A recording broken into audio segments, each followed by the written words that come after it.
Hi, everybody. I am the president of the Metro Maryland ARMA chapter. I'm Carol Agia, and we'd like to welcome everyone to this webinar.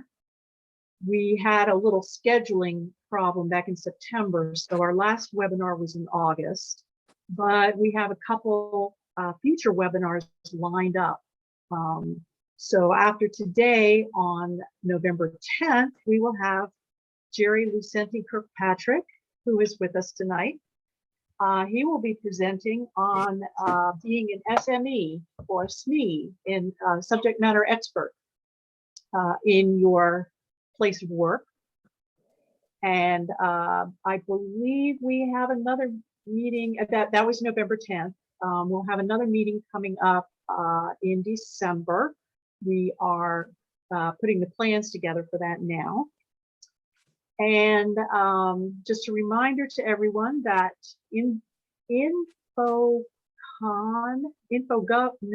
whatever, the ARMA conference, the annual ARMA conference is coming up next week, I believe. And there's still time to register. There are several levels of attendee that you can sign up for. There's one that's free that involves the keynote sessions and some, I believe, vendor presentations. So if you have any interest in attending the conference, it's all virtual this year. So go to the ARMA International website and sign up. And let's get into our program now. Tonight we have Alina Semo. Is that right? Yes, correct. She has been a litigating attorney with several federal agencies, including the National Archives. And in 2016, she became the director of the Office of Government Information Services at NARA. This is the organization that serves as the Ombudsman for FOIA in the federal government. So without further ado, we will have Alina talk about her office, what she does, what the office is up to. Great, thank you so much. I really appreciate the opportunity to be here, even though it's 6 p.m. Do you guys always meet at 6? It's late.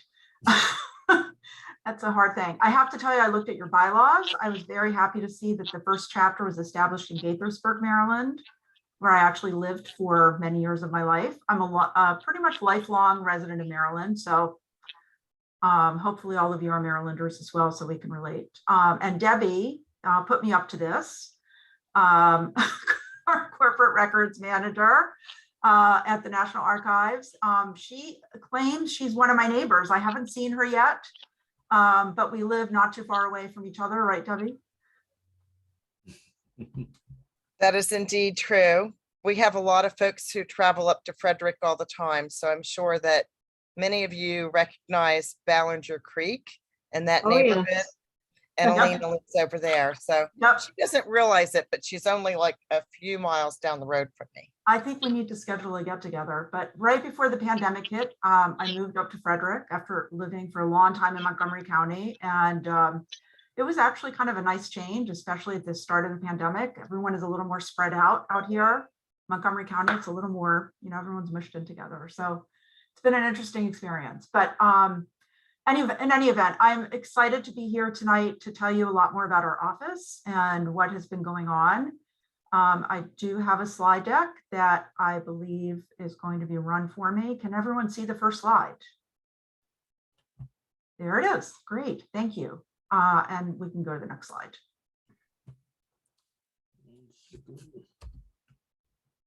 Okay, so this is actually my favorite slide.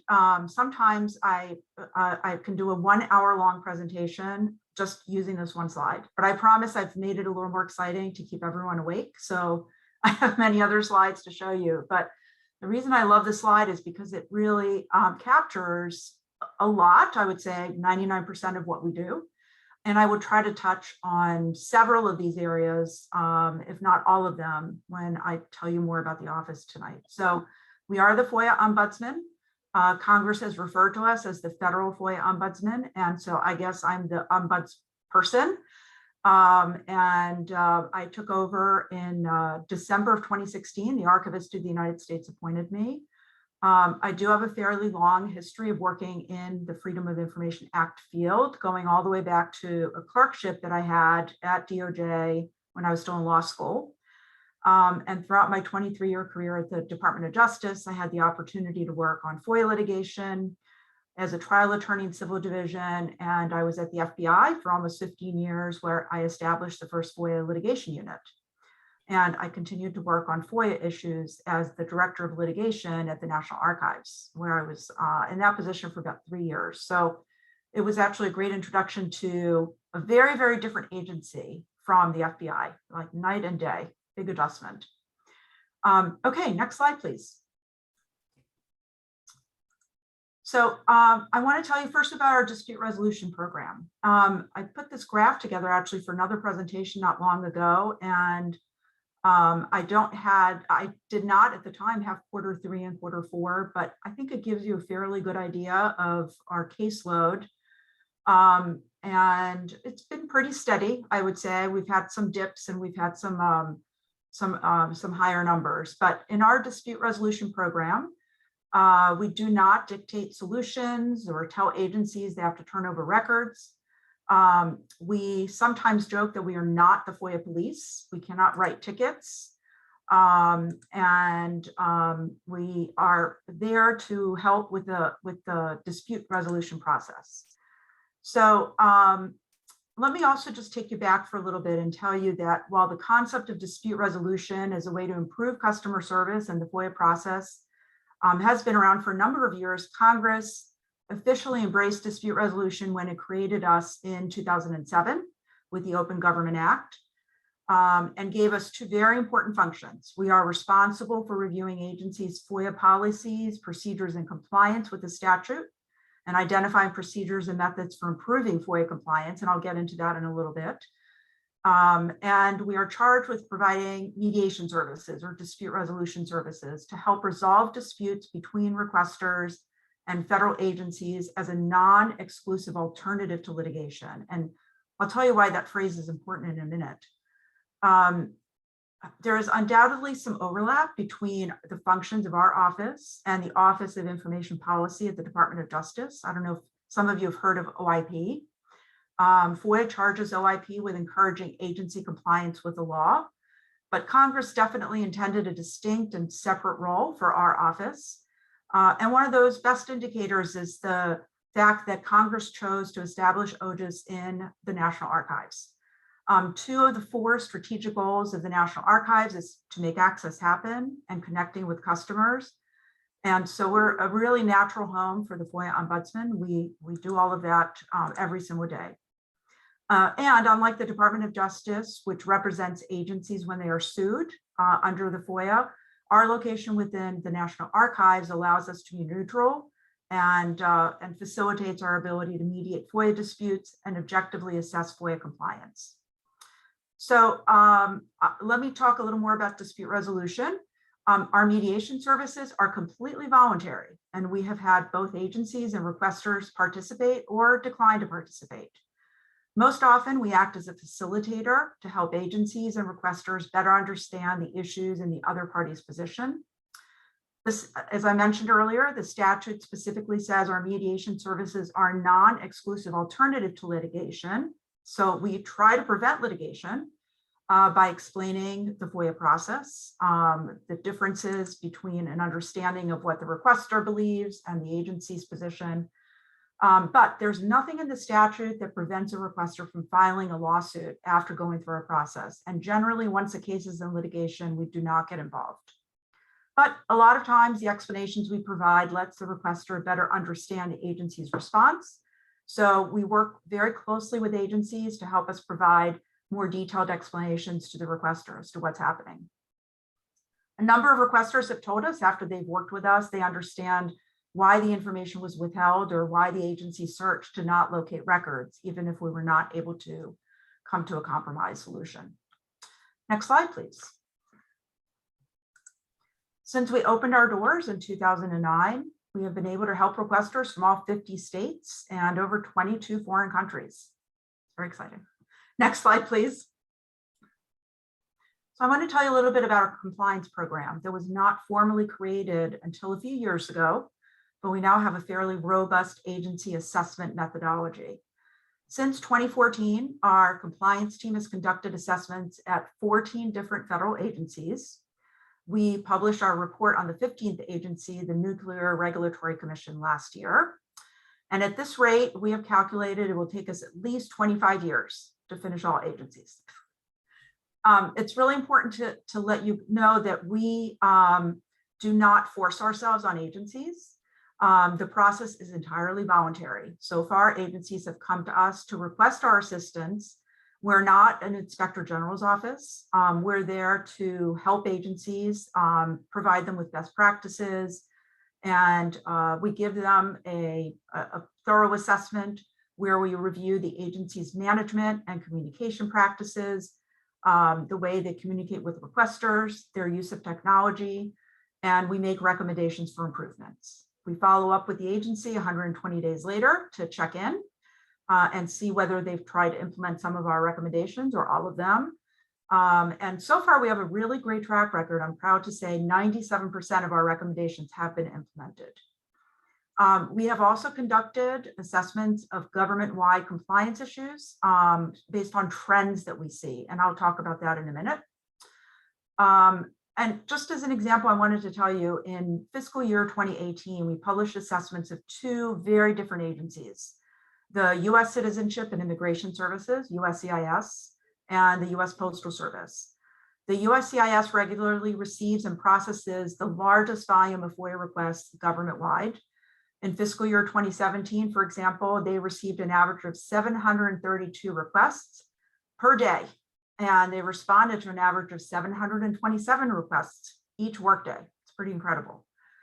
In contrast, the highly decentralized Postal Service received 1,900 FOIA requests in fiscal year 2017 from requesters seeking records that could be located at approximately 30,000 field offices, mostly post offices and mail processing centers throughout the country, including in US territories. So our assessments of the government's highest volume FOIA program and a highly decentralized program like the Postal Service really illustrates that there's not a perfect one-size-fits-all approach to administering FOIA. And while we have very specific agency assessments, which you can find on our websites, we have spotted trends that we have identified in all of our assessments. The first one is management. Effective, efficient, and successful FOIA programs have strong leadership support from the top down. Technology is a second one. Investing in technology, training FOIA processors to use the technology, and providing IT support. And I'll talk more about technology in a minute. The third is communication. Good communication, not only internally among and between the FOIA processors, the FOIA team, but good communication with the public, with the requester community, to help ensure that the process is working smoothly. So next slide. I just wanted to share with you a few statistics, and I don't have fiscal year 2021 yet. The numbers are not out. But what I wanted to show you is, the FOIA numbers in the government have been, in the federal government, going up and up. I mean, it's sort of a story that probably is pretty well known to almost everyone. But what I thought was interesting was a drop in the overall FOIA requests for this past fiscal year, 2020. It's a delta of 68,264 requests.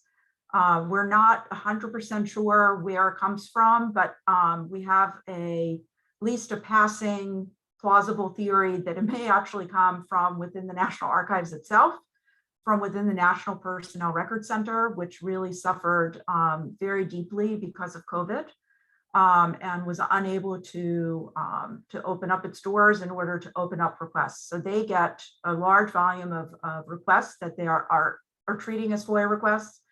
And so it could very well be this big difference lies there, but I'm just sharing that internally. Please don't pass that along. Debbie, don't turn me in that I said that. I love the NPRC. They do fabulous work. Next slide, please. So there was a drop in the overall number of FOIA requests, which I thought was also interesting, a drop of 105,000 requests. We're, again, not really sure why the number has gone down, but certainly the complexity of requests continues to increase. I don't have a bar graph to show you that, but I can tell you that agencies are frequently telling us the complexity of requests has really gone up. So, you know, it's not a volume number, it's the quality of each request has become much more challenging. Next slide, please. So not surprisingly also, the federal government had a rise in its backlog requests, a delta of 21,326. I will be very interested to see what the numbers bear out this year. We suspect most agencies will have significantly increased backlogs because of COVID. So we shall see. We've heard anecdotally a couple of agencies have successfully reduced their backlogs, but I think they're going to be the exception, not the rule. So I'll circle back to you when I have the fiscal year 2021 stats. Next slide, please. So although you can see the cost of processing FOIA requests dropped to $486.2 million, it increased again to $552.9 million in fiscal year 2020. Similarly, the cost of litigation for agencies dropped to $38.7 million in fiscal year 2019, but it increased again to $42.8 million. But I have to also share with you something that sometimes folks find very surprising, which is that proportionally, the FOIA requests that actually end up in litigation is less than 1% of the overall FOIA requests. And back to that first slide where I showed you about 8,000 or 800,000 or so FOIA requests, about 1% actually go into litigation. Next slide, please. Hi, Alina, this is Debbie. Yes. Do you want to answer questions as you go, or would you like for us to wait to the end? I'm happy to do it either way. I can be flexible. It's a small group. I want to be accommodating. So are there questions right now in the chat? I haven't been really following. That's exactly what I was concerned about, is that you probably can't really see that as you're presenting and talking, but there have been some questions, and I'll try to monitor that for you. Okay. Don't mind I me see the one. So I see Jerry to everyone is asking what was the reason for the backlog in 2014. I know it's a weird spike. I'm not sure that I can explain it right now. If you're dying to know the answer and you won't be able to sleep tonight, I will try to find out. So there's that. Okay. We think that sounds good. Yeah. So our federal courts play a very important part and an ongoing role in interpreting the FOIA statute and shaping how federal agencies implement the FOIA law. And over the years, there has been a very robust body of FOIA case law that has developed and shaped much of the FOIA landscape. Here, I wanted to show you a slide that I copied from the FOIA project. The FOIA project is developed by the Transactional Records Access Clearinghouse track at Syracuse University that provides a home for comprehensive information on federal FOIA decisions at every stage. I love this and I lifted it, so I have to read it out loud to you. The project's stated goals are twofold. One, to create a shaming mechanism by which agencies and officials who ignore the law are held accountable. And two, arm the public with the full record of FOIA efforts that have and have not worked, so anyone can more effectively surmount frequently used roadblocks to public access. There's a little propaganda there, but one of the two findings that I found interesting was that the FOIA project earlier this year came out with a couple of different studies. One was that the statutory deadlines for responding to FOIA requests usually are not met by agencies in many instances. It's 20 working days. So it goes by pretty quickly with a 10-day additional time frame that an agency can ask of the requester if they need to clarify a request or talk about fees. And the FOIA project observed that the FOIA, in their view, is becoming undermined by endless delays.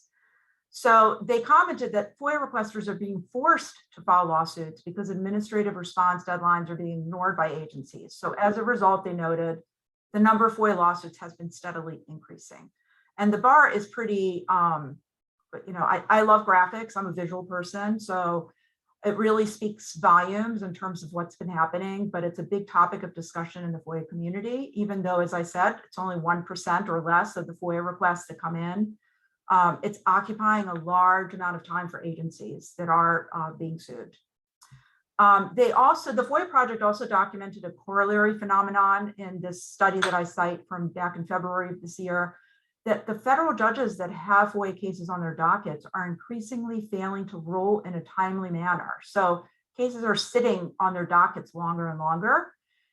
So even though requesters are running to court to try to get access to their records, they're not getting quick results. So that seems to be another growing frustration. So next slide, please. All right, so I'm back to telling you a little bit more about OGIS.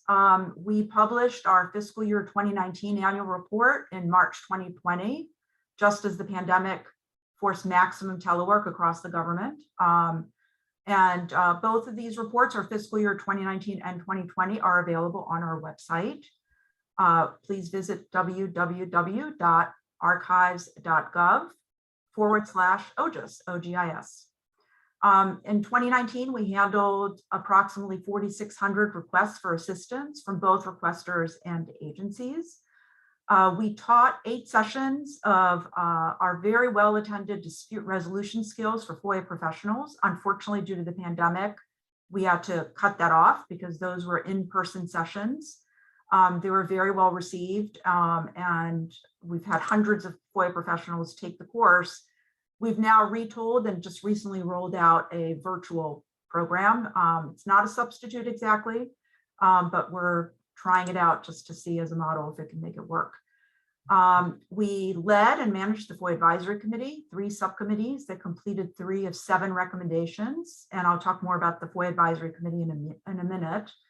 We completed in fiscal year 2019 an assessment of the Department of Education's FOIA program. We didn't publish the report until the following year. We did host Sunshine Week program. We held our public annual meeting, and we celebrated our 10th anniversary. It was very exciting. We actually had a little mini celebration in-house. The archivist insisted on it. He said, "You have to have a party, and I will come," and he did. So we had a party, we had a cake, and we invited all of our stakeholders, and we celebrated 10 years of accomplishments. In 2020, some of the highlights included, and the big story, of course, was the pandemic. The pandemic challenged the FOIA process, requesters, and agency professionals government-wide in unimagined ways. The shift to full-time telework separated many FOIA professionals from paper records, subject matter experts, SMEs, and agency FOIA processing systems. And I'll talk a little more about that in a minute. For us, despite the ongoing challenges of the pandemic, I am really proud to say we managed to make a smooth transition from in-office work to full-time remote work. We continue to provide what I view as excellent customer service. We serviced over 4,000 requests for assistance. We shrank our backlog of requests for assistance by 83%. We published our assessments of the Department of Education, the Nuclear Regulatory Commission, those 2 FOIA programs. And I want to just talk about something that is a repeating theme that we have seen early on in the pandemic. In March 2020, we published a package on FOIA's estimated date of completion requirement, EDC. The FOIA statute requires that an agency provide a requester with an estimated date of completion of their FOIA request, if the requester requests it. And it has really grown in terms of the number of requests that we have for assistance for our customers. We have more and more people coming in and telling us that they're not getting, they're not hearing anything from agencies. We reviewed all of our dispute resolution cases in the prior year, and we observed significant frustration among our FOIA requester community. They were unable to get EDCs. In some cases, they couldn't even get an agency to respond to their phone call or email or any other form of communication. And interestingly, this past fiscal year, as recently as 2021, we saw that 58% of our caseload in our mediation program has consisted of EDC issues. Requesters are feeling frustrated as agencies' backlogs are increasing, but communication, which is a very, very important part of a successful FOIA program, is definitely not always there from the requester's perspective in many agencies. So we're definitely seeing the results of that. Next slide, please. We do have another question in the chat. Oh, yep, sure. So while we're taking a pause, this does sort of circle back, but Jerry had asked, is the delay in resolving FOIA litigation due to the increasing complexity of the requests? So I can't tell you statistically whether the answer is yes, but anecdotally, yes. That's what we're hearing from agencies that are in litigation. The requests are much more complex. Many of the litigations are brought by very sophisticated requesters from civil society groups that are very savvy. They ask, very pointed questions of the agency in terms of the kinds of records they're seeking. They're usually very time sensitive. They're usually asking about things related to either the current administration or the prior administration. And oftentimes they are very complex. And what we're seeing also a pattern of, again, anecdotally, not statistically, is a lot of agencies are either requesting or a judge is putting an agency on a schedule for release of records. So agencies are reviewing, processing, and releasing records on a rolling basis. And there's always a big discussion about how many pages should an agency process. The requester says they should be doing 300,000 pages a week. The requester would be really happy if that happened. The agency says we can only do 500 pages a month. So it's a really big delta. Sometimes the judge will split the baby in the middle, which is really not great. Because that means that the agency is then going to have to devote many of its resources to that litigation, and it takes away from all the other requesters. So there's a finite set of resources, and that's always the frustration. So I hope that answers the question. And Jerry, please feel free to chime in if you need to. Yeah, actually, that was a great response. I appreciate that. I figured since you'd made that comment before that was the problem, but just wanted to be sure. Thank you. Sure, absolutely. So this is actually my favorite topic, and I really wanted to make sure I talked to this audience about it. For the 4th consecutive year, we have partnered with our colleagues in the Chief Records Officer's Office, the CRO's office, to ask several questions in the Records Management Self-Assessment, the RMSA. I'm sure some of you are familiar with that. I'd like to just tell a quick anecdotal story. When we first knocked on Lawrence Brewer's door, Lawrence Brewer, as some of you probably know, is the CRO. We said, hey, can we just ask a few questions in your RMSA, a few FOIA related questions? And he said, sure, no problem. We'll accommodate you this year. And so we did. And we came out with a report that's on our website. And then the next year we came back and knocked on his door again. And we said, we had really great success with this, so we'd like to keep going. And he said, oh, I thought it was a one-time thing. Why are you bothering me again? So it's sort of become a little bit of our running joke, but they have been wonderfully collaborative, and we have really benefited from that. And so has the FOIA community. Our partnership with the CRO's office has allowed us to expand our review of agency FOIA policies and procedures. We've been able to ask targeted questions that help us identify potential compliance issues that we need to look into further. And as I mentioned, all the RMSA survey results are on our website. The most recent report that we published is the title is right there, Assessing Freedom of Information Act Compliance through the 2020 NARA RMSA. Our questions focused on 2 issues: the COVID-19 pandemic's effects on FOIA processing, and the use of e-discovery tools in FOIA programs. So the RMSA survey for 2020 was taken between January and March of 2021. The other thing, by the way, that we love about the RMSA is that it has a fabulous response rate. Sometimes as high as like 95 or 96%. I'm not sure it was quite as high this year, but it's always in the 90s, and that's just great. So just some key highlights from our questions that we asked and our findings that we published recently. Nearly half of the respondents reported that COVID did disrupt their agency's ability to respond to FOIA requests. No great surprise. A majority of the respondents, 80%, whose FOIA programs were disrupted, reported that their agency's paper records were inaccessible due to office closures, and nearly half, 46%, reported that agency staff were not available to search for records. A majority of respondents, 72%, reported that their agencies worked directly with requesters to tailor their requests and narrow them in order to facilitate more efficient processing. A majority of respondents, 72%, reported their agency's use of e-discovery tools to search for records was increasing and was being used with increasing frequency, both in responding to FOIA requests and any other civil or criminal discovery.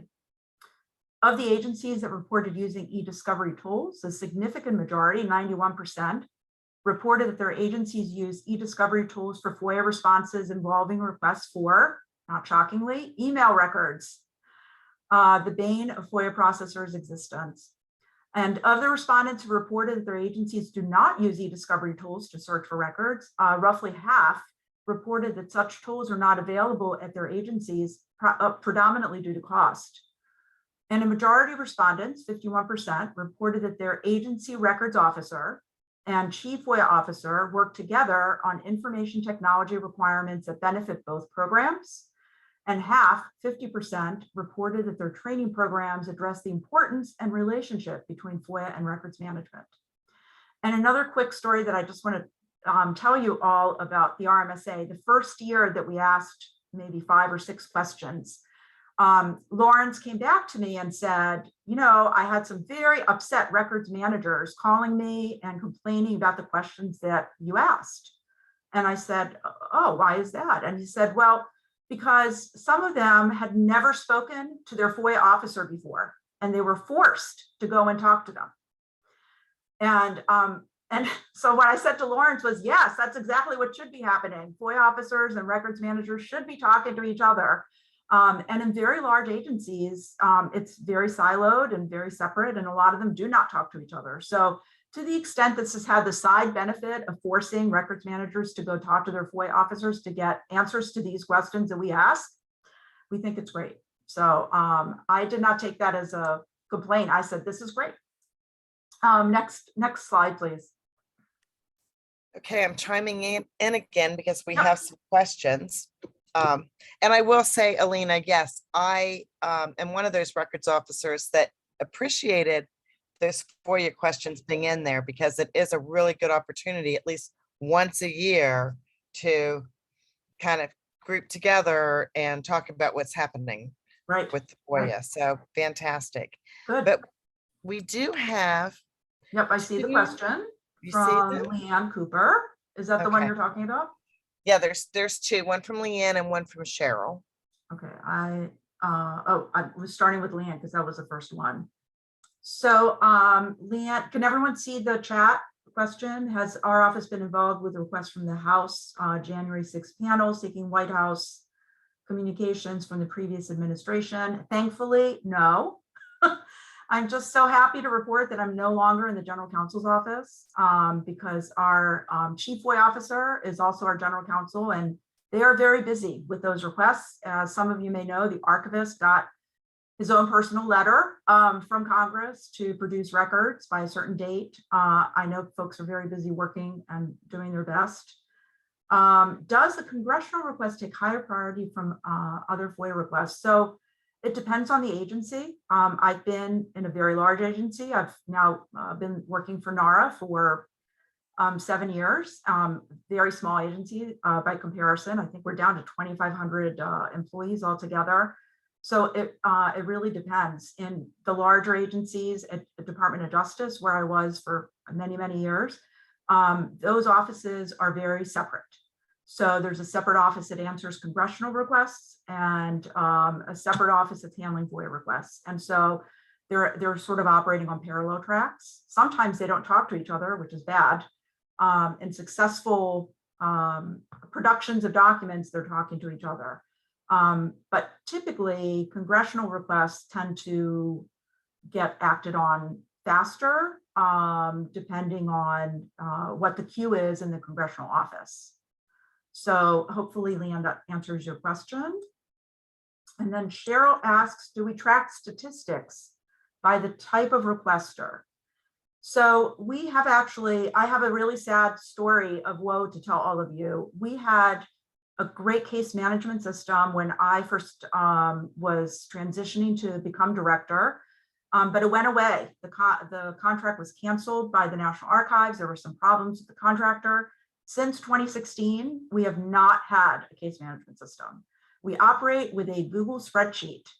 It's an Excel spreadsheet. We have 100 columns in there, and we are tracking, lots of information, but I do not believe that we track whether the request is from the public, media, special interests, political groups, etc. One way we can tell, though, is we do assign simple and complex requests for assistance. And typically, the special interest groups, the political groups that are coming in are typically bringing to us a more complex request. So we can sort of divide them that way, but we're not otherwise, I don't think that's a column that we're tracking. Oh, someone asked, I'm sorry, Joan asked, nothing in my chat. Can you read the questions? Am I doing okay so far? Okay. No one's complaining, so I'm going to just keep going. I think you're good. Thank you. All right. Thank you. Thanks, Debbie. Okay. So in this slide, I just wanted to talk to you about the unique window that our dispute resolution work has provided us across the government. But of course, there's no doubt that the COVID pandemic is really the story of the past 2 years. During these past months, we have watched with interest the impact of the COVID pandemic on both how agencies are processing FOIA requests and the types of requests agencies are receiving, especially once work from home and stay at home became the rule rather than the exception. We have observed many agencies' FOIA programs doing their best to adjust their operations in response to the impact of COVID. We certainly heard success stories. FOIA programs and certain agencies managed to make very smooth transition from full-time in-office work to 100% or close to 100% telework. But we also heard lots of challenges that FOIA programs faced, particularly those agencies in the intelligence community. Processing classified records in response to FOIA requests requires working with records that are stored in and retrieved from classified systems of records in secure physical space within an agency.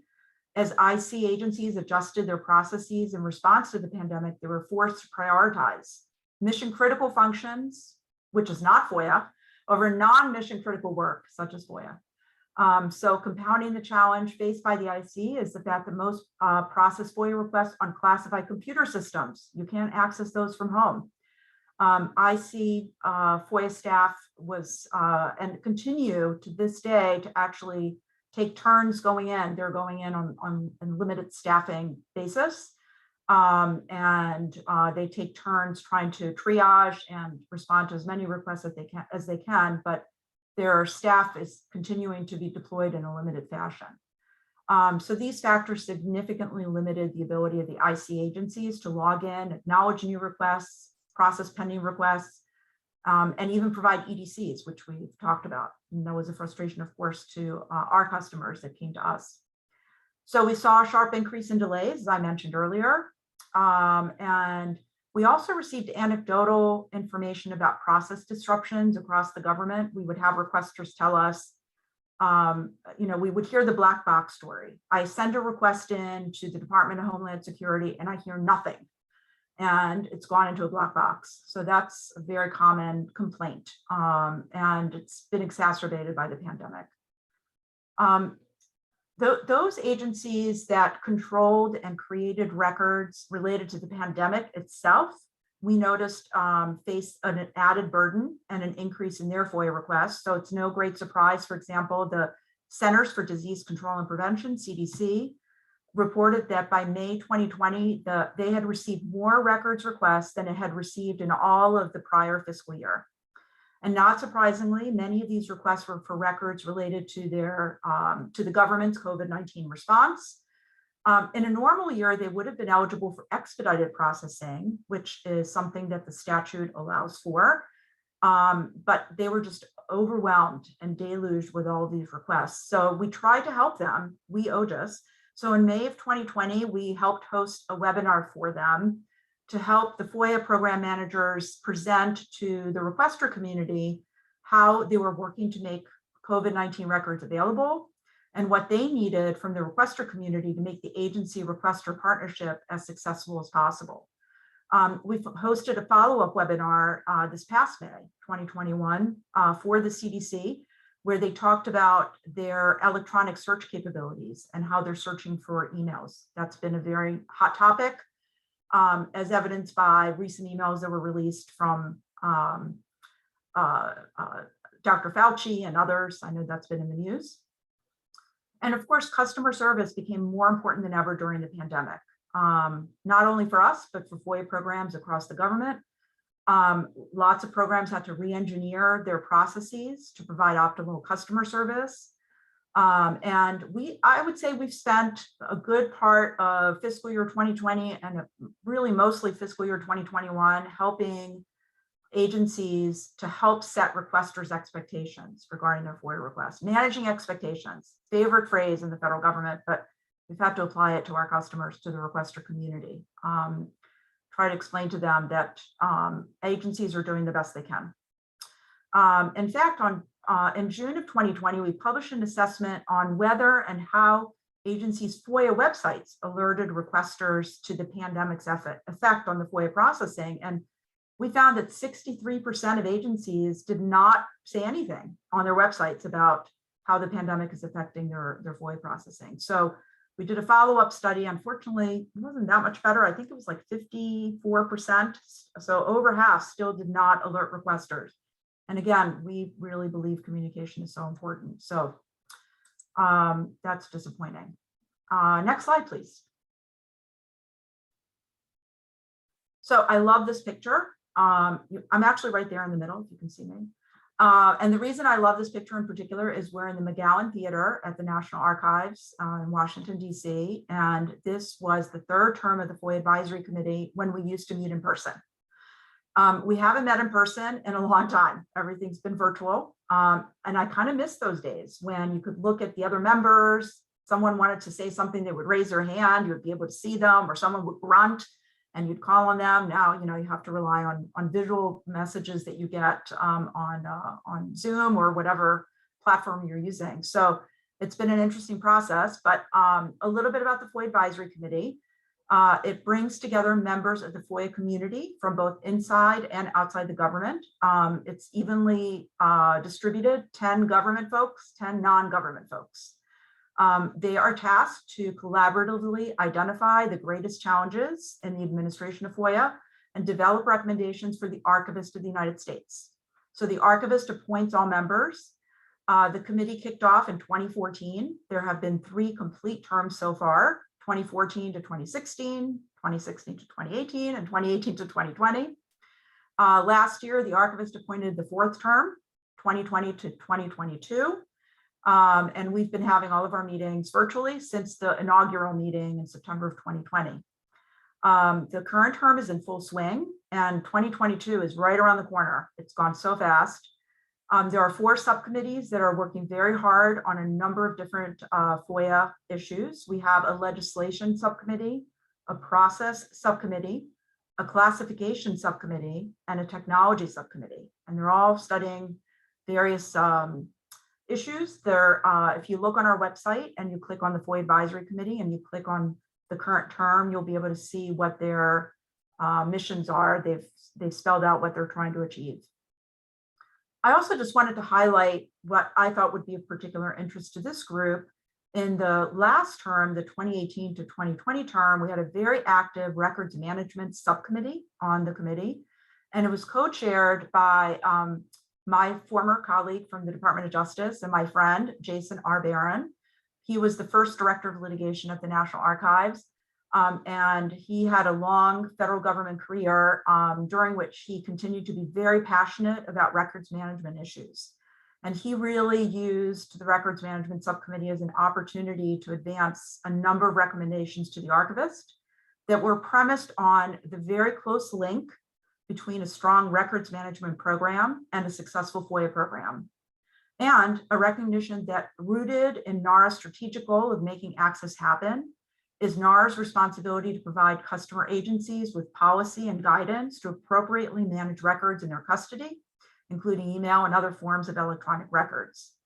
The subcommittee specifically recognized record keeping requirements that were set out in M1921. Hopefully everyone's familiar with that famous OMB memo, OMB/NARA memo, it's a joint memo.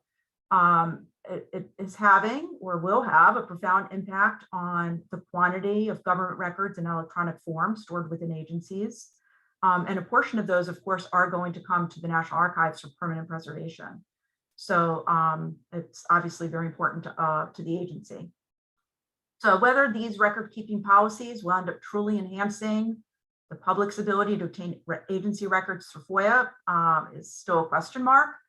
And the subcommittee recognized significant challenges in providing access to records stored in electronic form, but they advanced several recommendations. If you actually can go to the next slide.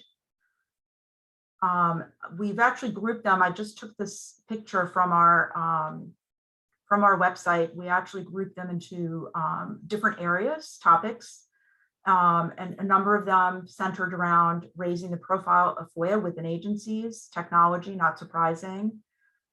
There was a particular recommendation to provide FOIA training to records management professionals and vice versa, providing records management training to FOIA professionals. Believe it or not, some FOIA professionals don't talk to their records management folks.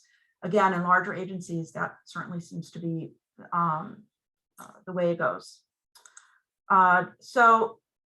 We delivered the recommendations from the third term of the committee to the archivist in July 2020. And as of today, we're up to 31 recommendations, and the committee have advanced over 35 best practices that we've disseminated to the FOIA community.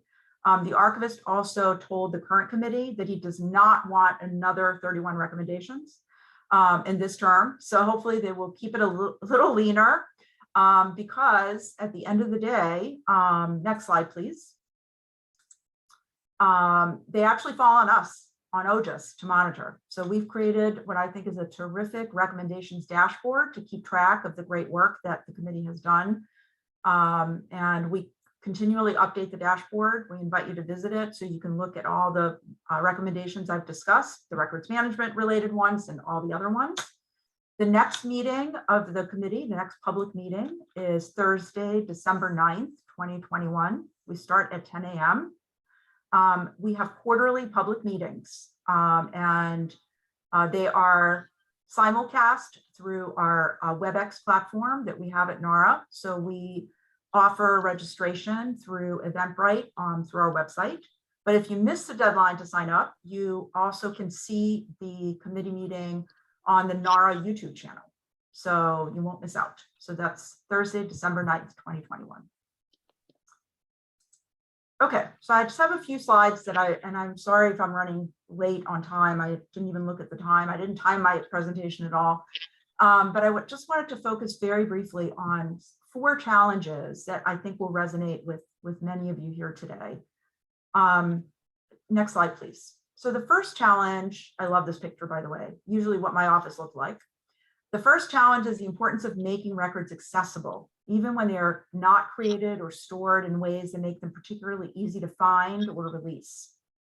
So when agency employees are making decisions about how to create, receive, and store information, it is natural that their first concern is fulfilling the agency's mission. It has nothing to do with FOIA or records management. Of course, at the National Archives, access to records is a core part of our mission, but the FOIA offices and most other agencies are not so lucky.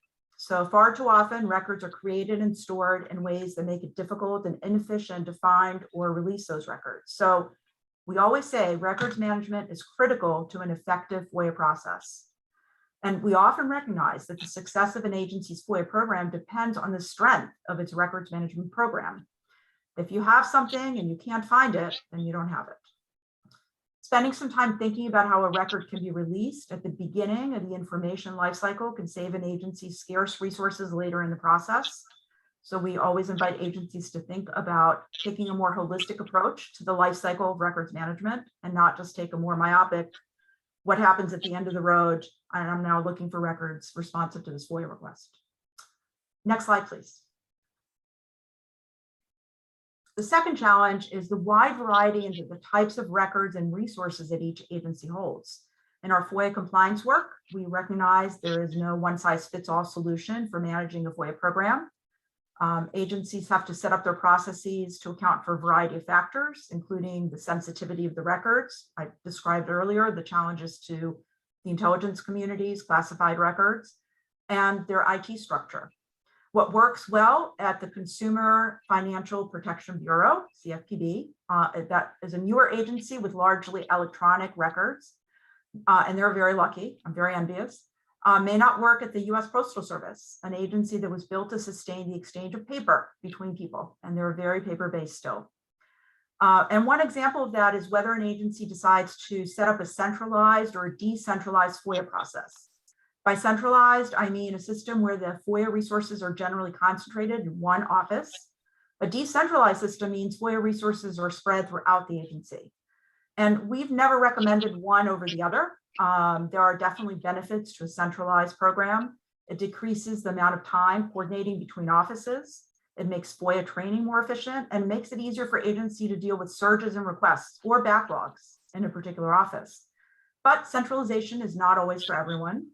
An agency that has highly technical or sensitive documents, a FOIA processor in a centralized office may not know enough detail about a program to make appropriate release decisions. So you need a more decentralized approach and being able to check in with the SMEs.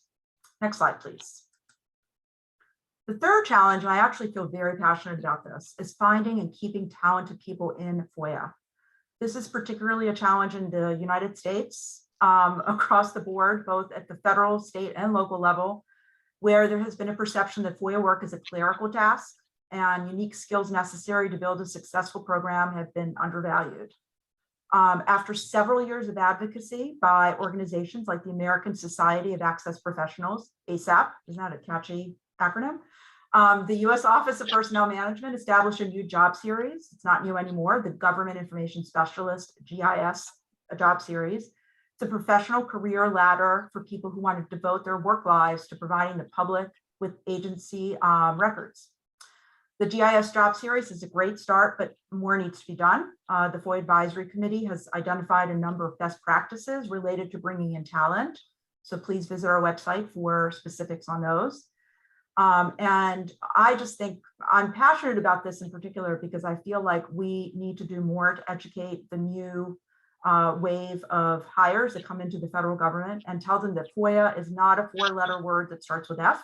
I actually gave a presentation once that was titled that. Not a bad thing. A lot of people think it's terrible, but it's really, it's a great access tool. Next slide, please. The fourth and the final challenge, and I know I've talked about this throughout, is the ever-growing volume of electronic records. As agencies create more records, FOIA offices have to search through growing volumes of records to find what is responsive and releasable. This includes not only emails, text messages, instant messages, tweets, blogs, the list goes on. And technology is helping address some of these issues, but it is not a magic bullet. Both the Technology Committee of the Chief FOIA Officers Council and the Technology Subcommittee of the FOIA Advisory Committee recognize the importance of identifying and recommending best practices for agencies to employ as they tackle this really complex set of issues. Last fall, our office, along with the Department of Justice OIP, co-hosted a government webinar for FOIA professionals to discuss how artificial intelligence can be applied to FOIA review and processing.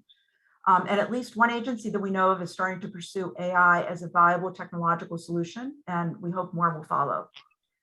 But another promising technology for dealing with growing volume of records, both electronic and paper, is not a new one. It's an old one, the telephone. We encourage FOIA professionals to pick up the phone and communicate directly with requesters, talk to them about the scope of the request, see if there's a way to reduce the volume of text messages or emails that may be responsive, and make it beneficial for both the requester and the agency. So sometimes that works. Narrowing requests really helps, but some requesters are very entrenched, so they will not do it.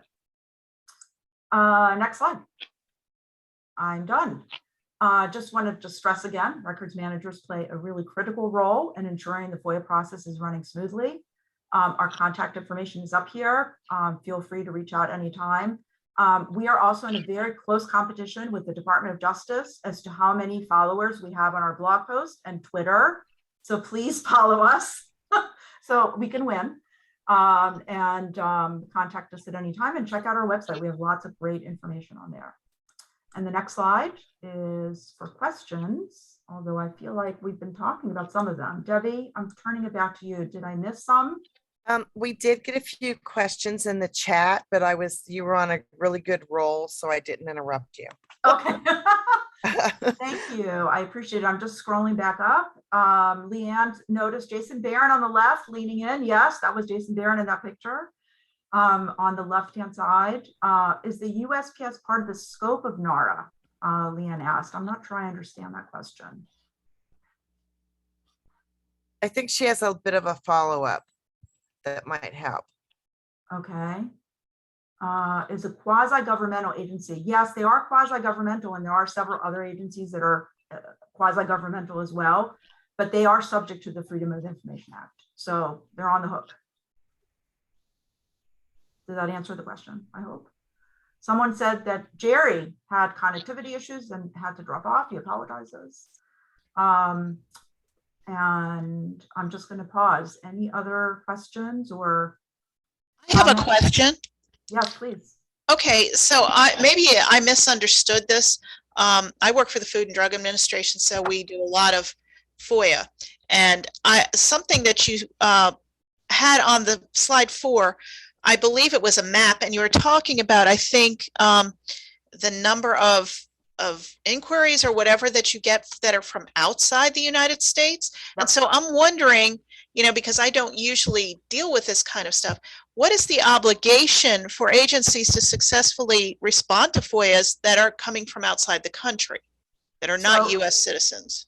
Yeah, great question, Beth. I think everyone heard the question. It's very interesting. The FOIA statute does not prohibit foreign nationals from filing FOIA requests. So we see a lot of FOIA requests from foreigners. The Privacy Act limits the ability to file Privacy Act requests to US citizens, but the FOIA does not. And there's always been discussion in the FOIA community and up on the Hill about whether that should change. But until that changes, we're going to continue to see requests that come in from lots of different countries. And frankly, at the National Archives as well, we have a lot of researchers that are international. We see a lot of international researchers coming in to ask research questions, but also they make FOIA requests. So it's a pretty common That might help get rid of the backlog if we didn't have to respond to foreign. So it's something that we in the FOIA community have talked about in the past. I will say that it comes up from time to time, but until Congress changes the statute, we're on the hook.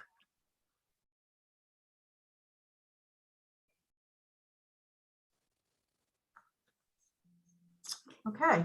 Any other I have a question. I Yes, used to please. work in the classified agencies, and there was a committee, they were looking at trying to recommend the problems associated with, from the IC, that they report on the 10 oldest cases that had to be totally redone all the time, and also on the responding time, because the IC, it's impossible for them to respond to anything within 20 days. Yep. And I know there was a committee looking at it. I wonder if any of the action had been taken on the recommendations that were made. I'm not sure if was there a committee that was internal to the IC only? Just to No, the I IC? think it was with you. Oh, I think it was, because I think we had where I worked, we had representation on it, and they were trying to look at, some of the problems revolved with the reporting, especially that 10 oldest cases Right. reporting that just kind of got everybody in a tizzy all the time. And in our area, it just was a big problem. Now, in the I- IC. I'm just going to tell you off the top of my head that committee doesn't sound familiar to me. Yeah, I'm certainly very familiar with the 10 oldest because it is the bane of the National Archives existence. We tend to have the 10 oldest cases in the federal government because we have to refer out for declassification review lots of Yeah. our documents. right. And as you just pointed out, there's a huge backlog in the IC. So I'm familiar with the other aspect, with the other end, but I'm not sure I know about the committee. Well, and you're probably in the same boat we were in of trying to respond to that without it being, and it wasn't realistic in how it reported because of the problems with the declassification. So Right. then you always looked bad. I knew Yes. they were trying to address it. I just wondered if any progress had been made. So Yeah, thank you. unfortunately, yeah, I don't know. Unfortunately, no. Huh? Well, and unfortunately, COVID probably set everyone back. I'm sure it made it worse, but okay. Thank you. Sure, thank you.